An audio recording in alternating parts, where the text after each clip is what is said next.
This channel is supported by Truefire. Truefire is an online library. Enough, you can get the Truefire All Access Pass for as cheap as they ever do it, the $99 thing. So just jump and do that if you're looking for the best price you can get Truefire All Access for. I watched a really interesting video from Henning Paul.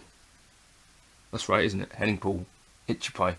And it was talking about the pedal industry, and he kind of made asked some questions, I guess, really about what's happening in the pedal industry, you know, the death of the pedal industry, this kind of thing. And I think it was a really interesting, thought-provoking video, so I kind of wanted to think about some of these things. One of the things that he kind of said in there was that digital modelers, he thinks, are partly responsible for this. So I kind of wanted to ask that question, but also talk about, from my perspective, as someone who's out here, you know, sometimes buying pedals, sometimes demoing pedals, and think about what is actually happening from my perspective and what I think maybe is not happening so much, which happens to be innovation.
Shout out here, I'm just plugged straight into the Origin Effects Deluxe 55, which I demoed ages ago.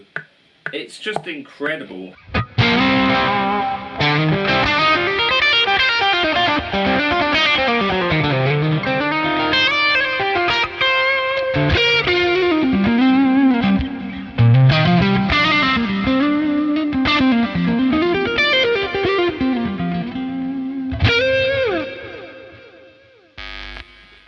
Spend that kind of money, you could either get something which was like a fairly obviously derivative overdrive, you know, tube screamer variant or something like that, or something which is, you know, meaningfully like, oh well, this is different.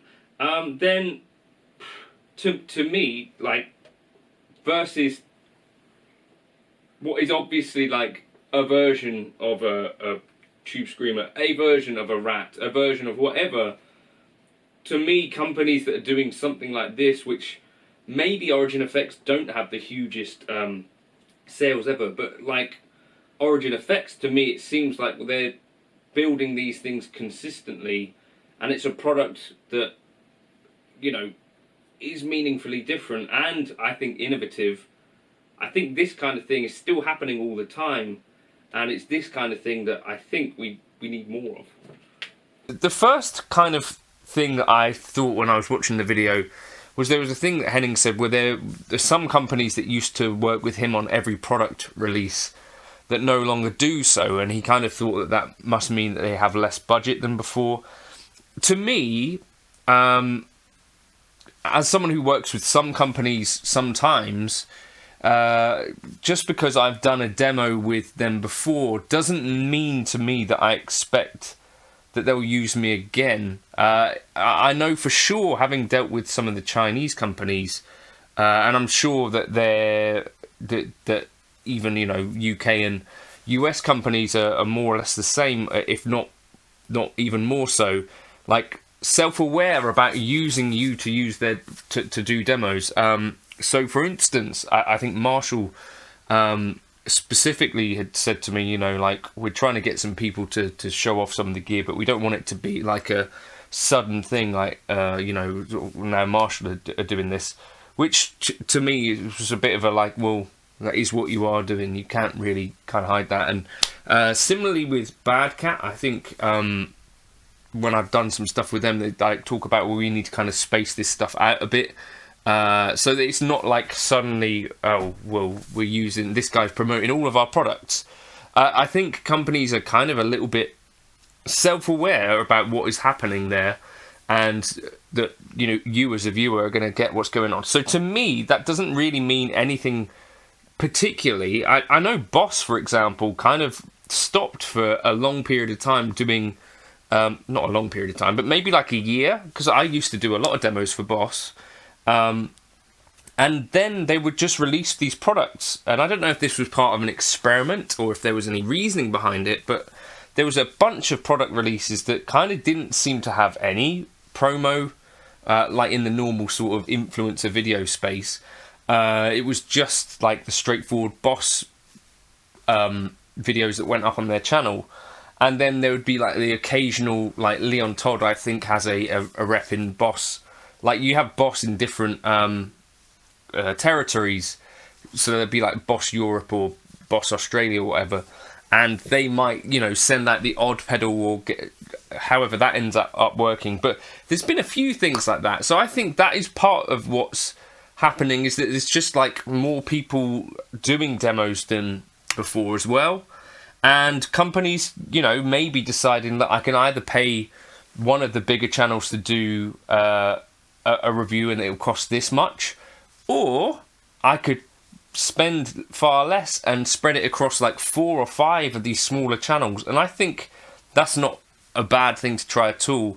So to me, that doesn't necessarily mean that they're spending less on promotion in general, because I think that might be kind of quite a lot of what's going on. You might send it to a channel that's not as well established or has a smaller but like following, or they make particularly cool videos. So I think of like players like Josh De La Victoria or Joseph Anjadar, like these younger guys as well. I think there's another thing where, as you, like, I'm now 36, like, am I getting to the age where I should be making grumpy old man reviews rather than, you know, I'm not a young guy anymore. So I think that's part of the thing, which is, doesn't to me necessarily mean that companies aren't spending any less on stuff. Now, one of the things that I do also not think is happening a huge amount is that people are all together going, well, I used to buy a pedal every month and now I just have a modeler that I don't, because I think those have been separate audiences for a while. I feel like the Kemper is where this really started to change a bit, where there were players that would go fully digital. To me, it's like a bit of a separate audience. I think it's actually kind of less common to actually mix these things up if you've got like a flagship modeler. So I'm thinking of like a Kemper or an Axifex or an FM9 or FM3. To me, those guys that are in that space as one of them. When I'm using a modeler, most of the time I will just be using a modeler. So that's the thing. I think there's a huge like pedal market of players like that have never gone into modeling, and I think modeling is still like a little bit of a niche in some ways. The reason I think that is because Line 6 specifically, when they were talking about the HX1, kind of talked about, well, the multi-effects industry is smaller than the like pedal industry in general. So, you know, the number of people that have a pedal of various forms on their board but don't have any Line 6 multi-effect type effect, I think that's kind of one of those things to bear in mind. So for me, you know, if I see someone grabbing a Tone Master Pro FM3, FM9 Helix, most of the time I'm assuming that those guys are not necessarily the same guys that are buying lots and lots of different pedals. It's my assumption, because like it's a little bit of a separate world. So to me, I don't necessarily think digital modeling is taking away too much from that space, but I do think it takes away attention. And it's a tricky one, because I can't think of too much in the digital modeling world which has made me think, I should really try that real pedal in real life. I have had that a few times with amps and bits and pieces like that, but it's more the other way around, where I feel like various pedals, or like the J-Rocket, the Dude, like I know I really like this in real life, it'd be nice to have this in digital form, but I've not gone so much the other way. So I don't think digital modeling necessarily has a positive impact on the pedal industry, probably is my conclusion in that regard.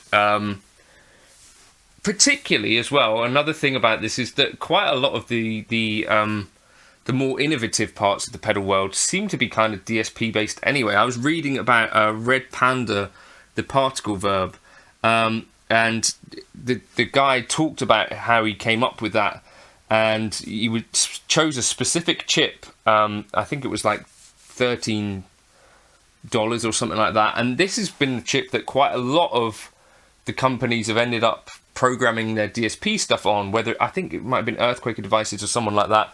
But anyway, so once you go DSP based, I do think there is an argument then. Well, if you've got several DSP based pedals on your board, would you be better off, like, in some regard, just having like a multi-effect to cover that, or, you know, whether it's a Helix or some piece of gear like that?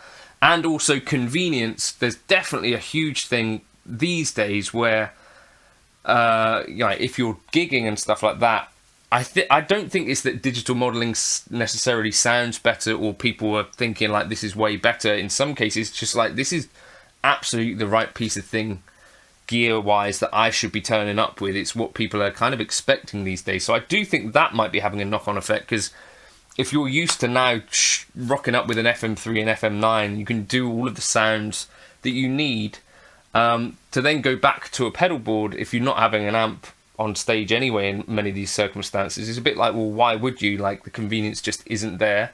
So I think it's kind of the convenience of the digital modeling stuff which is having negative impacts on the pedal industry, quite possibly, definitely. I think Brian Wampler's talked about that kind of as well, and maybe having to diversify a little bit. Now, this is the one thing that I think that there isn't a ton of, and I was reminded of this by chatting to Marla Amplification Anthony, who runs a boutique company in Asheville, and he used to work for Moog. And he was talking about, I remember there was this Mad Professor Golden Cello, and he talked about it, and I can remember this because I think it was based around Eric Johnson, and it was a drive and a delay in one pedal. So, you know, it doesn't sound like a crazy idea, it doesn't sound that novel either, but I'm then thinking to myself, like, aside from Keeley, who used to do their workstation, and maybe they still do the workstations, I can't think of a ton of pedals that mix things up in that way. Like, I can think of a ton of pedals that are like, okay, this is like a reverb with 2 switches, or double reverb, or a reverb and trem, or bits and pieces like that. But, or, you know, a drive and then another drive, or we got a blues breaker and a tube screamer and one pedal. But there's not a ton of things like, okay, well, we got a drive and a reverb, or we've got a drive and a delay. And I think of like that Mad Professor Golden Cello. I don't know if they still make it even. If you think like the part of the convenience of the modeling world is that with one switch, you can have multiple things change. And I think to myself, well, if I had something like the J-Rocket Dude, which was doing my main drive tones, and at the same time I could, you know, just have that come with a reverb or delay as well built in, that would just be like, oh, that's my lead sound. I know, because that is my lead sound. It has a reverb, it has this delay, or it's this drive and it's this delay. I do think that there is still quite a lot of space for that kind of innovation. I wonder if we'll see any of that. I guess part of the reason that maybe you don't get tons of that is because you'd be mixing up sort of two. The reason that you could do a blues breaker and a tube screamer in one pedal is because both of those are totally analog ideas. Does it get a little bit difficult if you start to mix like an analog drive with potentially a digital or DSP based effect? I don't know if that works as a concept. I don't know. Let me know your thoughts in the comments. But that is one key area. Like, there's lots of innovative pedals still. Like, I think the Walrus Audio Qi was really interesting to me. What else is there that I can think of? I liked the Throne of Tone that Warm Audio came out with. It was like, okay, well, this is very much based on an existing idea, but let's put it all on the top of the pedal, and you kind of made something that's actually kind of useful. If it's going to be cloning, it's like, well, it's still materially different enough. Chase Bliss are always doing innovative stuff. B-Tronics with that BBD, which is like a bucket brigade bass delay, which has some other interesting things. I've asked them if I can demo that. I do think there are still lots of ideas to be explored, and I think the other kind of thing that I think we've all kind of got a little bit used to is that pedal companies end up doing quite similar things to one another, especially some of the bigger ones, where it's like, well, they make their version of a Klon, they make their version of a Tube Screamer, they make their version of whatever it is, or a Russian fuzz. It's like, well, what are you actually doing that's different? And I think this is maybe where the pedal industry is going to face a little bit of a struggle, where if it is like you're heavily marketing, but your products are not actually that unique, versus, I think, boutique like David Barber, where it's like, well, I've been making these pedals now for 20 years or whatever it is. Like, these have been my lines. This is what I make. And, you know, they maybe scale up. I think David scaled up in the past. And now, you know, sort of making pedals that are much more boutique level again.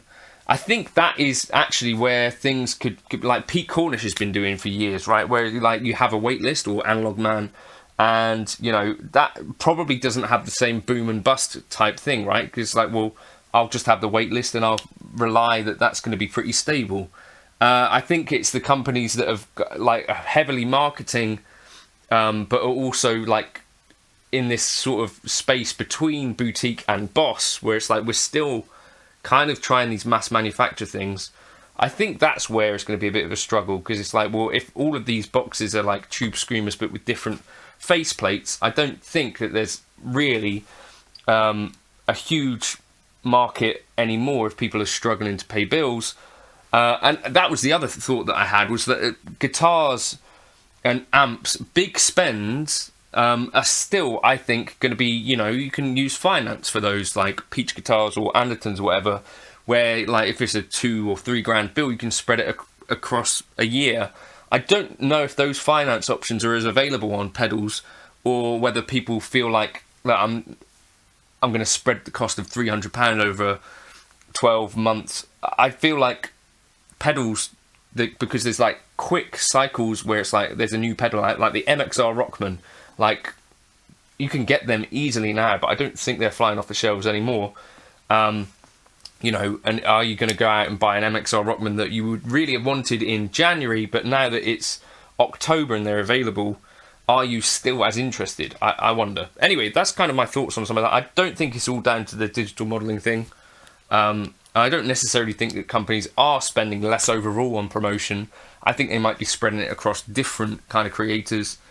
And I still think that there are some companies that are doing some really important innovation, and I'm keen to see where else it goes. And I still think there's definitely space where it's like, well, why wouldn't you put like a delay and a fuzz in a pedal, or a EQ and a drive, like J Rocket did? Like, how come more people haven't copied that sort of stuff? I think companies might have to like work a little harder to make a splash in the same way and create demand, maybe.